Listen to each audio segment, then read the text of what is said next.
श्री शिवाय नमस्तुभ्यं। घर में इस जगह पर रख देना केवल 3 मोर पंख। घर में पैसों की तंगी कभी नहीं होगी। घर धन धान्य से सदा भरा रहेगा। नमस्कार, आपका स्वागत है दोस्तों। वास्तुशास्त्र में मोर पंख का बहुत अधिक महत्व होता है। वास्तुशास्त्र के अनुसार मोर पंख का घर में होना बहुत शुभ होता है। यह जिस स्थान पर भी होता है वहाँ की नकारात्मक ऊर्जा को नष्ट कर देता है। शास्त्रों में मोर पंख को सुख समृद्धि का प्रतीक माना जाता है। ये अत्यंत चमत्कारिक होने के साथ ही घर के वास्तु दोषों को भी कम करने में सहायक हैं। लेकिन वास्तु शास्त्र में मोर पंख को घर में रखने के नियम बताए गए हैं। मोर पंख घर में रखते समय इन नियमों का पालन अवश्य करना चाहिए, तभी इसका सकारात्मक प्रभाव देखने को मिलता है। वास्तु शास्त्र में मोर पंख को रखने की सही दिशा और स्थान के बारे में बताया गया है। अगर आप अपने घर में मोर पंख को उसके निश्चित स्थान और दिशा में रखते हैं तो यह घर के अंदर की नकारात्मक ऊर्जा को खत्म कर देता है। मोर पंख घर में रखने के बहुत से फायदे हैं, लेकिन धन संपत्ति के आकर्षण के लिए इसका सबसे अधिक उपयोग किया जाता है। अगर आपके घर में पैसे की तंगी है, धन का खर्च अधिक होता है, घर में पैसा नहीं आता है, तो आप अपने घर पर मोरपंख जरूर लेकर आएं और उसे सही दिशा में स्थापित करें। यह निश्चित ही आपके धन में वृद्धि करेगा। वास्तुशास्त्र में घर में कितने मोरपंख रखने चाहिए, इसका रहस्य भी बताया है। आइए जान लेते हैं मोरपंख से जुड़े महत्वपूर्ण वास्तु नियम। दोस्तों, सबसे पहले हम जानते हैं मोरपंख के धार्मिक महत्व के बारे में। हमारे प्राचीन शास्त्रों में मोरपंख को इतना महत्व क्यों दिया जाता है? दोस्तों, हमारे प्राचीन पुराणों में मोरपंख को एक चमत्कारिक यंत्र माना गया है। इसका प्रयोग कई प्रकार की तांत्रिक क्रियाओं में भी किया जाता आ रहा है। तंत्र साधनाओं में इसका प्रयोग करके सम्मोहन, शत्रुनाश तथा बुरी शक्तियां को नष्ट किया जाता था। इसके अलावा ज्योतिष विद्या में भी मोरपंख का प्रयोग किया जाता है। ज्योतिष शास्त्र में मोरपंख से जुड़े उपाय भी बताए गए हैं। आयुर्वेद आदि ग्रंथों में विविध व्याधियों तथा रोगों को नष्ट करने में भी मोरपंख सहायक होता है। मोरपंख घर से बुरी शक्तियां को दूर तो रखता ही है, साथ सर्प आदि विषैले जानवर मोरपंख के भय से घर में प्रवेश नहीं करते हैं। इसीलिए वन में निवास करने वाले लोग इसे अपने घर के पास रखते थे। मोर से जुड़ी पुराणों में कई कथाएं लिखी हुई है। पक्षी शास्त्र में मोर से जुड़ी एक कथा का वर्णन मिलता है। प्राचीन युग में संध्या नाम का एक असुर हुआ करता था। वह बहुत ही शक्तिशाली और बड़ा तपस्वी था। गुरु शुक्राचार्य से विद्या प्राप्त करके संध्या नाम का असुर देवताओं को अपना शत्रु मानने लगा था। उसने ब्रह्मदेव और भगवान शिव से वरदान प्राप्त किया और बहुत अधिक शक्तिशाली बन गया। उसके बाद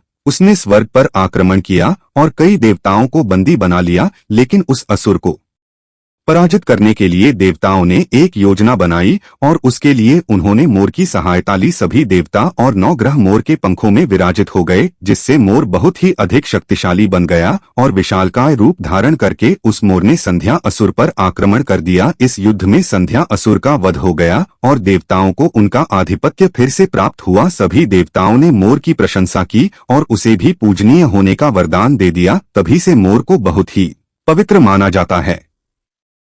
जिससे स्थान पर भी मोरपंख होता है वहां पर 9 ग्रहों का अशुभ प्रभाव नहीं पड़ता है। दोस्तों, केवल ऋषि मुनि और देवता ही नहीं बल्कि भगवान श्री कृष्ण भी मोर की प्रशंसा करते हैं। भगवान श्री कृष्ण ने मोर की श्रेष्ठता का वर्णन किया है और उन्होंने मोर के पंख को अपने मुकुट में धारण करके मोर के श्रेष्ठ होने का प्रमाण भी दिया है। मोर पंख के बिना भगवान श्री कृष्ण कहीं पर भी नहीं जाते हैं। श्री कृष्ण कहते हैं मोर शांति और प्रेम का प्रतीक है। मोर सुख समृद्धि का भी प्रतीक है। मोर का पंख मनुष्य की हर प्रकार की नकारात्मक शक्ति से रक्षा करता है। दोस्तों, मोर को विविध देवी देवताओं के प्रतीक के रूप में पुराणों में दिखाया गया है। माँ लक्ष्मी, देवी सरस्वती, भगवान श्री गणेश, भगवान कार्तिकेय जी, ऐसे अनेक देवी देवताओं का संबंध मोर से जोड़कर दिखाया जाता है। माँ लक्ष्मी धन संपत्ति ऐश्वर्य प्रदान करने वाली देवी हैं। माँ लक्ष्मी को मोरपंख अत्यंत प्रिय है। माँ लक्ष्मी के पास मोरपंख रखने से माता प्रसन्न होती है। माता सरस्वती का वाहन मोर है, इसीलिए विद्यार्थियों को अपने पास मोरपंख अवश्य रखना चाहिए। यदि आप घर में बांसुरी में मोरपंख डालकर अपने घर में रखते हैं तो इससे परिवार में सुख शांति का वातावरण निर्माण होता है। दोस्तों, हमारा घर एक मंदिर की तरह होता है। अगर इसमें रहने वाले सदस्य रोज आपस में झगड़ा करने लगे तो यह मंदिर कम, युद्ध का मैदान अधिक लगने लगता है। घर में क्लेश और झगड़े होने के कई कारण हो सकते हैं, लेकिन सबसे बड़ा कारण होता है घर में नकारात्मक ऊर्जा का प्रवेश करना। लेकिन हमारे घर में यह नकारात्मक ऊर्जा आखिर कहाँ से प्रवेश करती है और इस नकारात्मक ऊर्जा को दूर करने के लिए कौन से उपाय करने चाहिए? वास्तुशास्त्र के अनुसार प्रत्येक घर में नकारात्मक ऊर्जा फैलाने वाली चीजें मौजूद होती है। इन वस्तुओं के बिना हमारा घर चल नहीं पाता है। इन वस्तुओं को तो हम घर से बाहर नहीं निकाल सकते हैं, लेकिन उस नकारात्मक ऊर्जा को अवश्य बाहर निकाल सकते हैं। इसके लिए हमें मोरपंख का प्रयोग करना चाहिए। आप 3 मोरपंख लें और उसे अपने घर के मुख्य द्वार के पास हवा में जोर जोर से हिलाएं। इससे आपके घर के अंदर की नकारात्मक ऊर्जा आपके घर से बाहर चली जाएगी। अगर आप रोज सुबह ऐसा करते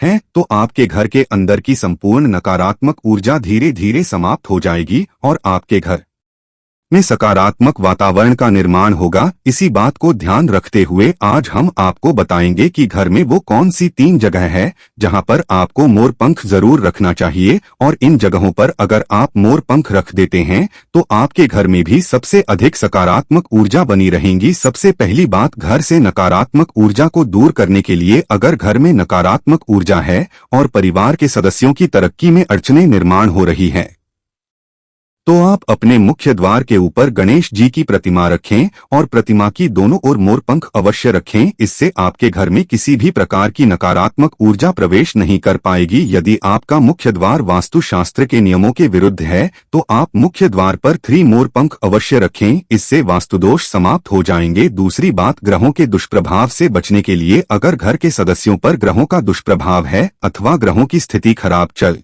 रही है तो मोरपंख लें और उस पर गंगा जल अथवा शुद्ध जल का छिड़काव करें। फिर इसे ऐसे स्थान पर रख दें जहां पर ये किसी को दिखाई न दे। इससे गृह शांत होने में मदद मिलती है। तीसरी बात, बुरी नजर से बचने के लिए अगर घर के किसी सदस्य अथवा बालक को बुरी नजर लगी है या उस पर किसी की बुरी नजर का प्रभाव पड़ा है तो सोते समय उस व्यक्ति के तकिए के नीचे मोरपंख रखें और दूसरे दिन इसे किसी बहते जल में अथवा कुएं में डाल दें। इससे बुरी नजर उतर जाती है। चौथी बात, पढ़ाई में मन नहीं लगता है। अगर घर के विद्यार्थियों का पढ़ाई में मन नहीं लगता है, उनकी याददाश्त कमजोर है, पढ़ाई करते समय बार बार नींद आती है, तो विद्यार्थियों को मां सरस्वती के सामने मोरपंख रखकर दूसरे दिन उस मोरपंख को अपनी किताबों में रखना चाहिए। इससे विद्यार्थियों में एकाग्रता बढ़ेगी और मां सरस्वती की कृपा बनी रहेगी। 5वां उपाय, दुष्ट शत्रुओं से छुटकारा पाने के लिए अगर कोई शत्रु जानबूझकर आपको परेशान कर रहा है और बार बार आपको नुकसान पहुंचाने का प्रयास करता है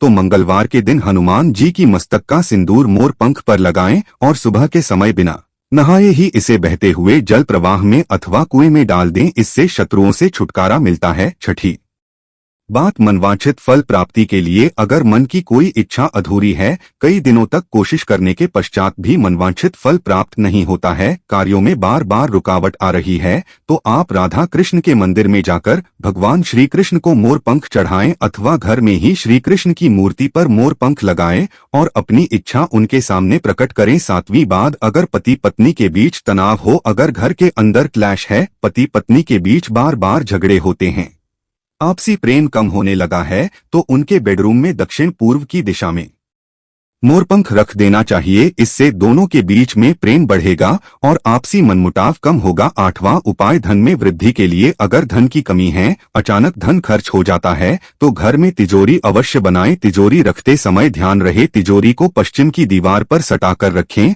और उसका मुख पूर्व दिशा की ओर हो। इससे देवराज की कृपा दृष्टि बनी रहेगी। साथ ही मां लक्ष्मी की पूजा में मोरपंख रखकर उसे तिजोरी में रखें। इससे घर में सुख समृद्धि आती है और धन की कमी महसूस नहीं होती है। यदि धन की समस्या आ रही है तो घर के अग्निकोण में अर्थात दक्षिण पूर्व दिशा में अपनी कमर से ऊपर कंधे की ऊंचाई पर 2 मोरपंख शुक्ल पक्ष में लगाएं। जल्दी ही धन प्राप्ति के नए अवसर प्राप्त होने लगेंगे। 9वां उपाय, आप किसी भी शुभ दिन मोर का एक पंख लेकर घर के किसी ऐसे स्थान पर रखें जहां पर आने जाने वाले लोगों की नजर सबसे ज्यादा पड़ती है। असल में मोर का पंख नकारात्मक ऊर्जा को अवशोषित करता है, इसलिए आपको इसको ऐसे स्थान पर लगाना चाहिए जहां ये सभी को नजर आए। मोर के पंख का ये उपाय न सिर्फ आपको बल्कि आपके घर के सदस्यों के जीवन में भी सुख और समृद्धि जरूर लेकर आएगा। तो दोस्तों, उम्मीद है आपको यह जानकारी अच्छी लगी होगी। वीडियो को लाइक जरूर करें और कमेंट में सच्चे दिल से जय श्री कृष्ण और जय महालक्ष्मी अवश्य लिखें। साथ ही आप इस चैनल को सब्सक्राइब कर लीजिए ताकि आपको ऐसी ही आध्यात्मिक जानकारी प्राप्त हो। आप सभी का धन्यवाद।